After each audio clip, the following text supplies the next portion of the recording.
హెజ్కేలు 47లో మనం చూసినట్లయితే హెజ్కేలు దాదాపుగా 7 దర్శనాలు చూశాడు, విజన్స్ 7 దర్శనాలు. 37లో ఏముంది? ఎండిన ఎముకలు ఉన్నవి. ఎండిన ఎముకల యొక్క ఆ యొక్క దర్శనం చూశాడు. 47లో ఈ యొక్క దర్శనం చూశాడు. ఇక్కడ దర్శనం ఉన్న ప్రత్యేకత ఏంటంటే, ఎందుకు ఈ దర్శనం చూశాడంటే, బబులోనులో ఇశ్రాయేలీలు యూదులు వారు బానిసలుగా బ్రతుకుతూ ఉన్నారు. దేవుడు వారితో ఏం చెప్తా ఉన్నాడంటే, మీకు రిన్యూవల్ అంటే మిమ్మలను రిన్యూ చేస్తాను. రెండవది రిస్టోరేషన్, సమకూరుస్తాను.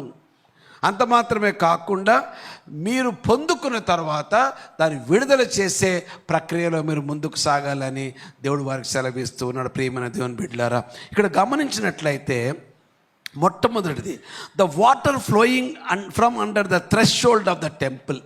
ఈ యొక్క దేవాలయం యొక్క బలిపీఠము నుండి ఆ యొక్క నీరు ఉబుకుతున్నట్టుగా మనం చూస్తూ ఉన్నాం. గమనించండి, దేవాలయంలో దేవుని సన్నిధి ఉంటుంది.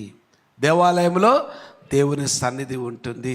ఆ సన్నిధిలో నుండి ఈ యొక్క నీరు ఉబకడం మనం చూస్తూ ఉన్నాం. బలిపీఠం, it is the source. Source అంటే ఏంటి తెలుగులో? మూలము. ఈ యొక్క నీటికి మూలము బలిపీఠము. నీటికి మూలము బలిపీఠం అన్నమాట. బలిపీఠం నుండి ఆ నీరు ఉబకటం చూస్తూ ఉన్నాం. ఎందుకు? ఆ తర్వాత మీరు చూడండి, ఆ యొక్క దాని అర్థం ఏంటంటే, బలిపీఠం నుంచి దేవుని సన్నిధి ఉబికి బయటకు వస్తూ ఉన్నది. ఈ విషయం మనం గమనించుకోవాలి. రెండవది ఏంటనంటే డైరెక్షన్, దిశ. ఎటువైపు వెళ్తూ ఉంది అది? ఆ దిశ ఎటువైపు వెళ్తుంది? తూర్పు వైపు వెళ్తూ ఉన్నది.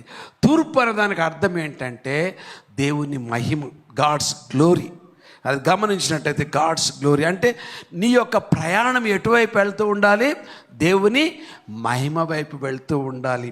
తర్వాత మూడవది ఏంటనంటే ఆ వాటర్ వాజ్ ఫ్లోయింగ్ అని మనం చూస్తూ ఉన్నాం. అంటే ఫ్లోయింగ్, ఆ నీరు పారుతూ ఉన్నది. అంటే ఇక్కడ ఏమని రాసిందంటే టిక్కిల్ అవుతుందని ఉందన్నమాట. టిక్కిల్ అంటే అర్థం ఏంటి? అది చినుకు చినుకుగా, బొట్టు బొట్టుగా అక్కడ కారుతూ ఉంది.